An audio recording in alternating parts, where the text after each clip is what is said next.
അപ്പോ സുരേഷ് ഗോപിയുടെ കലുങ്ക് സൗഹൃദ സംഭാഷണത്തിലേക്ക് ഇനി ഒരു ചാവേറ് പോലും CPM-ന്റെ ഭാഗത്ത് നിന്ന് കാലുകുത്തില്ല. അതിനുള്ള എല്ലാ പണിയും ഇന്നലത്തോടെ സുരേഷ് ഗോപി കൊടുത്തു കഴിഞ്ഞു. മാത്രമല്ല, റിപ്പോർട്ടർ TVക്കും ഒരു 8ന്റെ പണി തന്നെ അദ്ദേഹം കൊടുത്തു കഴിഞ്ഞു. നമസ്കാരം. അപ്പോൾ നമ്മളുടെ കേന്ദ്ര സഹമന്ത്രി സുരേഷ് ഗോപിയുടെ കലുങ്ക് സൗഹൃദ സംഭാഷണങ്ങൾ നടന്നുകൊണ്ടിരിക്കുമ്പോൾ മനഃപൂർവ്വം ഇടതുപക്ഷത്ത് നിന്ന്, അതായത് CPM-ന്റെ ചാവേറുകൾ ഓരോരുത്തരായിട്ട് ഓരോ യോഗത്തിലും എത്തി ചോദ്യങ്ങൾ ചോദിക്കുക എന്ന് പറയുന്ന ഭാവത്തിൽ പ്രൊവോക്ക് ചെയ്യാനുള്ള ഒരു ശ്രമം നടന്നുകൊണ്ടിരുന്നു. അത് ചാനലുകളൊക്കെ വളച്ചൊടിച്ച് വക്രീകരിച്ച് അദ്ദേഹത്തെ അപമാനിക്കുന്ന രീതിയിൽ വിവാദങ്ങളാക്കി മാറ്റിയിരുന്നു. പക്ഷെ ഇന്നലത്തോടെ ഒരു തീരുമാനമായി. ഇനി ചാവേറുകൾ ആ യോഗത്തിലേക്ക് കാലുകുത്താൻ ഭയക്കും. കാരണം അവര് തൊടുക്കുന്ന അമ്പുകൾ എന്ന് പറയുന്നത് ബൂമറാങ് പോലെ അവരിലേക്ക് തന്നെ തിരിച്ചെത്തുന്ന അവസ്ഥ. മാത്രമല്ല, പൊതുജനങ്ങൾക്കും ബോധം വെച്ചു തുടങ്ങി എന്നുള്ളതാണ് നമ്മൾ മനസ്സിലാക്കേണ്ടത്. അതിൽ ആദ്യത്തെ ഒരു പ്രധാന കാര്യം തന്നെ ഞാൻ പറയാം. അതായത് കൃത്യമായിട്ട് നമ്മളുടെ കേരളത്തിലെ സർക്കാരും അതുപോലെ തന്നെ മാധ്യമങ്ങളും കൊട്ടിഘോഷിച്ചുകൊണ്ടിരുന്ന ഒരു കാര്യം എന്ന് പറയുന്നത് പ്രധാനമന്ത്രി ആവാസ് യോജന എന്ന് പറയുന്ന, അതായത് പാവങ്ങൾക്ക് വീട് വെച്ചു കൊടുക്കാനുള്ള ആ ഒരു ധനം കൊടുക്കുന്ന, സഹായം കൊടുക്കുന്ന ആ ഒരു പദ്ധതി എന്ന് പറയുന്നത് കേരളത്തിലെ ഒരു ദുഷ്പ്രചരണം നടന്നുകൊണ്ടിരുന്നത് പ്രധാനമന്ത്രിയുടെ ഫോട്ടോ വെക്കണം, വലിയ ബോർഡ് വെക്കണം, അങ്ങനെ കേരളത്തിലെ ജനങ്ങൾക്ക് അത് അപമാനമാണ് എന്നൊക്കെ പറഞ്ഞുള്ള പ്രചരണങ്ങളാണ് നടന്നുകൊണ്ടിരുന്നത്. അതുകൊണ്ട് തന്നെ കേരളത്തിലത്തെ ജനങ്ങൾക്ക് മൊത്തത്തിൽ ആ ഒരു പദ്ധതി വേണ്ട എന്നാണ് കേരള സർക്കാരും ഈ മാധ്യമങ്ങളും പറഞ്ഞുകൊണ്ടിരുന്നത്. പക്ഷേ യഥാർത്ഥത്തിലുള്ള അവസ്ഥ തുറന്നു കാട്ടി എന്നുള്ളതാണ് ഇന്നലെ ഗുരുവായൂർ വെച്ച് നടന്ന യോഗത്തിൽ സംഭവിച്ചത്. അതായത് കൃത്യമായിട്ട് പറഞ്ഞു കഴിഞ്ഞാൽ ഈ ഒരു വീട് പണിത് കഴിയുമ്പോൾ, അതായത് 4 ലക്ഷം രൂപയാണ്, 4 ലക്ഷം രൂപയ്ക്ക് പറ്റുമോ എന്നുള്ള ചോദ്യങ്ങളൊക്കെ ചോദിക്കുന്നവരുണ്ട്. അതായത് 4 ലക്ഷം രൂപയല്ല, 3 ലക്ഷം രൂപയ്ക്കും വീട് പണിയുന്നത് യൂട്യൂബിൽ നോക്കിക്കഴിഞ്ഞാൽ എല്ലാവർക്കും കാണാം. കൃത്യമായിട്ട് വീട് പണിയാൻ സാധിക്കും എന്നുള്ളത് തന്നെയാണ്. പക്ഷേ അതൊന്നും നമ്മളുടെ വിഷയമല്ല. യഥാർത്ഥത്തില് കേരള സർക്കാരിന്റെയും കേന്ദ്ര സർക്കാരിന്റെയും ഇത്ര വിഹിതം വീതം ഈ വീട് വെക്കാനുള്ള സഹായ പദ്ധതിയിൽ കൊടുക്കണം എന്നുള്ളതാണ്. ആ കേരള സർക്കാരിന്റെ പണം കൊടുക്കാൻ മടിയും, ഒപ്പം പ്രധാനമന്ത്രി ആവാസ്, നരേന്ദ്രമോദി എന്നല്ല, പ്രധാനമന്ത്രി ആവാസ് യോജന എന്ന് പറയുന്ന ആ ഒരു സംഭവം അവിടെ ചെറുതായിട്ട് ലേഖനം ചെയ്യണം. അതായത് ഇപ്പോ സാധാരണ വീടുകൾക്കൊക്കെ നമ്പർ ഇടുന്ന പോലെ ഒരു മഞ്ഞ പെയിന്റ് അടിച്ച് ചെറിയ ഒരു ചതുരം ക്രിയേറ്റ് ചെയ്തിട്ട് അതിന്റെ ഉള്ളിൽ PMAY എന്ന് പറഞ്ഞ് എഴുതണം എന്നുള്ളത് മാത്രമേ ഇവിടെയുള്ളൂ. അല്ലാതെ പ്രധാനമന്ത്രിയുടെ ഫോട്ടോ വെക്കണം അല്ലെങ്കിൽ നരേന്ദ്രമോദിയുടെ പേര് എഴുതണം എന്നുള്ള നിബന്ധനകളൊന്നുമില്ല. പക്ഷേ ഇന്നലെ അദ്ദേഹം ജനങ്ങളോട് തന്നെ ചോദിച്ചു, ഇതുപോലെയുള്ള പദ്ധതി നിങ്ങൾക്ക് ആവശ്യമുണ്ടോ?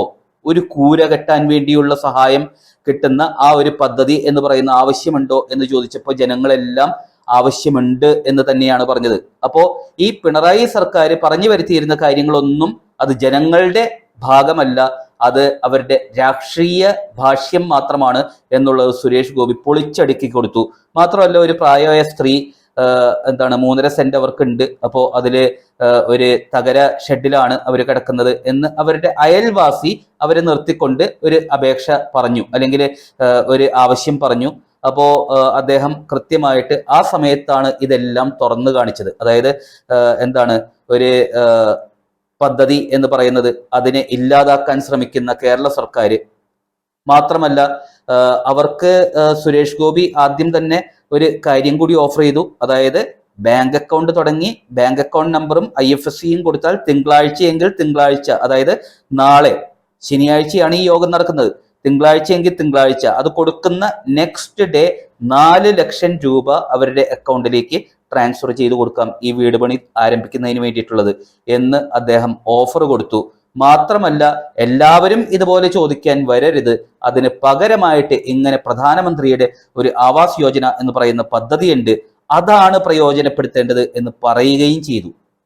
അതായത് ഈ ചാവേറുകളെ അവിടെ പ്രധാനമായിട്ട് ശ്രദ്ധിക്കേണ്ടത് കൊച്ചുവേലായുധൻ എന്ന് പറയുന്ന ആ ഒരു വ്യക്തി വീടിന്റെ അറ്റകുറ്റപ്പണികൾ നടത്തുന്നതിന് വേണ്ടി അപേക്ഷ സമർപ്പിക്കാൻ വന്നപ്പോൾ നിരസിച്ചു. ഈ സ്ത്രീക്ക് വീട് കൊടുക്കാൻ അദ്ദേഹം മകളുടെ ട്രസ്റ്റിൽ നിന്ന് പണം കൊടുത്തു എന്ന് പറയുമ്പോൾ അതിന്റെ കാരണം എന്ന് പറയുന്നത് കൂടി നിങ്ങൾ അറിയണം. അതായത് ഈ കൊച്ചുവേലായുധൻ എന്ന് പറയുന്ന വ്യക്തിക്ക് ഇതുപോലെ വീട് ഡാമേജ് ആയപ്പോൾ സർക്കാരിന്റെ ഒരു വകുപ്പിൽ നിന്ന് 1,20,000 രൂപ സഹായം ലഭിച്ചതാണ്. അതിനുശേഷമാണ് വീണ്ടും ഈ അപേക്ഷയുമായിട്ട് വന്നിരിക്കുന്നത്.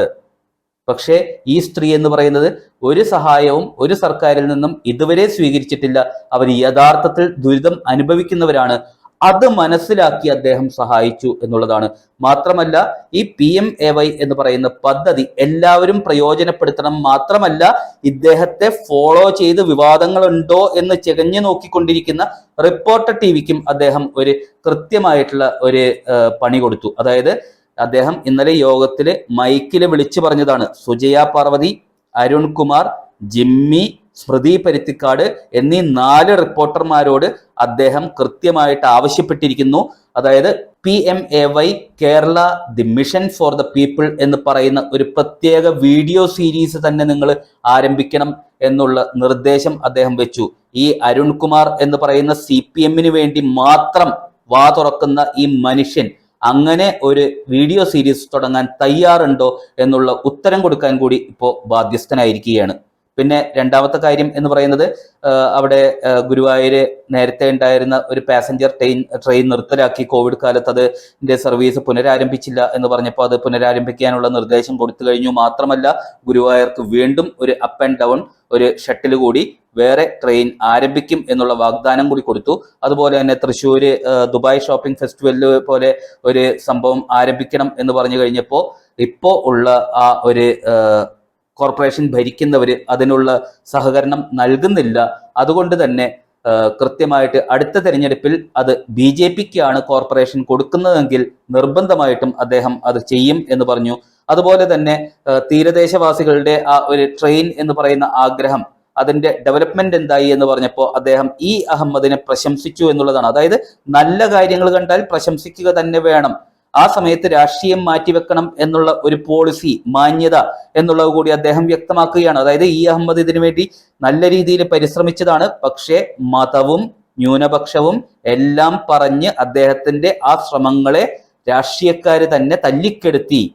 പക്ഷേ ഇതിനു വേണ്ടി സുരേഷ് ഗോപി ശ്രമിക്കാം, പക്ഷെ അഹമ്മദിനെ പോലെ നടു ഒടിക്കാൻ തയ്യാറല്ല എന്ന് പറയുകയും, ഇനി അഥവാ നടന്നില്ലെങ്കിൽ റിയാസിനെയും മറ്റൊരു മന്ത്രിയെയും ഇരുത്തിക്കൊണ്ട് കേന്ദ്രമന്ത്രി പറഞ്ഞ ആ ഒരു പദ്ധതി അതിന് സ്ഥലമെടുത്ത് നൽകേണ്ടത് കേരള സർക്കാരാണ്. പക്ഷെ അത് ഇപ്പോ നടക്കുന്നില്ല. പക്ഷെ കേരളത്തിൽ BJP സർക്കാർ അധികാരത്തിൽ വന്നാൽ ഇത് ഉറപ്പായിട്ടും നടപ്പിലാക്കും എന്ന് അദ്ദേഹം പറഞ്ഞു. കാരണം എല്ലാ രീതിയിലുള്ള അനുമതികളും നൽകാൻ കേന്ദ്ര സർക്കാർ തയ്യാറാണ്. അതായത് മെട്രോ റെയിൽ എന്ന് പറയുന്നത് നെടുമ്പാശ്ശേരിക്ക് ദീർഘിപ്പിക്കാനുള്ള ആ ഒരു അനുമതി ഓൾറെഡി കിട്ടിക്കഴിഞ്ഞു.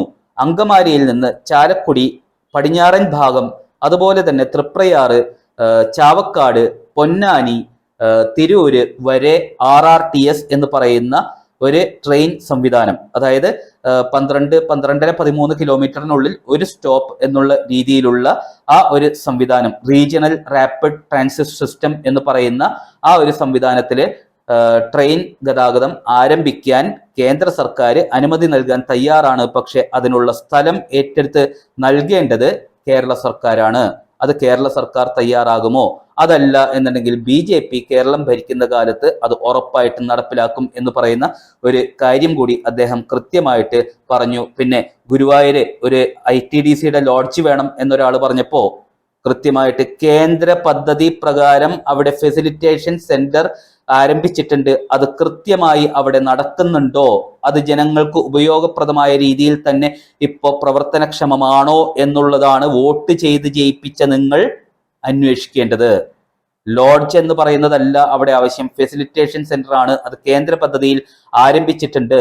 അപ്പോൾ അത് കാര്യക്ഷമമായി ജനങ്ങൾക്ക് ഉപകാരപ്രദമായ രീതിയിൽ നടക്കുന്നുണ്ടോ എന്ന് അന്വേഷിക്കാനാണ് അദ്ദേഹം പറഞ്ഞത്. അതല്ല എന്നുണ്ടെങ്കിൽ വോട്ട് ചെയ്ത് ജയിപ്പിച്ച നിങ്ങൾ അത് ചോദ്യം ചെയ്യാൻ ബാധ്യസ്ഥരാണ്.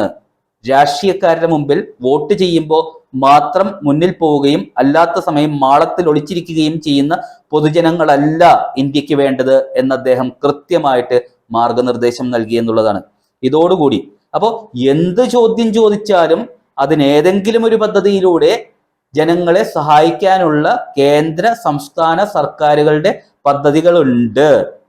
അത് മറച്ചു വെച്ചുകൊണ്ട് ഇപ്പോ ഒരു റോഡിന്റെ കാര്യം കൂടി ഇന്നലെ സംസാരിക്കുകയുണ്ടായി. അപ്പോ അപേക്ഷ ഒരാൾ കൊടുത്തപ്പോ പറഞ്ഞത് വോട്ട് കഴിയട്ടെ എന്നാണ്. അപ്പോ ഈ വോട്ടെടുപ്പിൽ അവർക്ക് തന്നെ വോട്ട് ചെയ്യണം, എന്നിട്ട് വോട്ട് കിട്ടിയാൽ അപ്പോ ആലോചിക്കാം എന്നുള്ള വോട്ട് നേടാനുള്ള ഒരു തന്ത്രം. പക്ഷേ ഇലക്ഷന്റെ പെരുമാറ്റച്ചട്ടം നിലവിൽ വന്നിട്ടില്ല, തദ്ദേശ തെരഞ്ഞെടുപ്പിന്റെ. അതിനു മുമ്പ് ഇത് ചെയ്യാവുന്നതാണ്, എന്തുകൊണ്ട് ചെയ്തില്ല? അത് ജനങ്ങൾ ചോദ്യം ചെയ്യണം. അങ്ങനെ ഏത് രീതിയിൽ ഈ പരിപാടിയെ വക്രീകരിക്കാൻ CPM ചാവേറുകളെ ഇറക്കിയാലും അതിനവർക്ക് തന്നെ ബൂമറാങ് പോലെ ആ ശരം തിരിച്ചു പോകുന്ന രീതിയിലുള്ള മറുപടികളുമായി, ജനങ്ങളെ ബോധവൽക്കരിക്കുന്ന നടപടികളുമായി സുരേഷ് ഗോപി മുന്നേറിക്കൊണ്ടിരിക്കുന്നു. അതുകൊണ്ട് തന്നെ ഇനി സുരേഷ് ഗോപിയെ ഫോളോ ചെയ്യുന്ന ചാനലുകൾ നമുക്ക് പ്രതീക്ഷിക്കാൻ സാധിക്കില്ല. അതുപോലെ തന്നെ ഈ പറയുന്ന ചാവേറുകളെയും പ്രതീക്ഷിക്കാൻ സാധിക്കില്ല. പക്ഷെ ജനങ്ങൾ ബോധവൽക്കരിക്കപ്പെടും. അത് UDF-നും LDF-നും ഞെട്ടലുണ്ടാക്കിയിരിക്കുന്നു.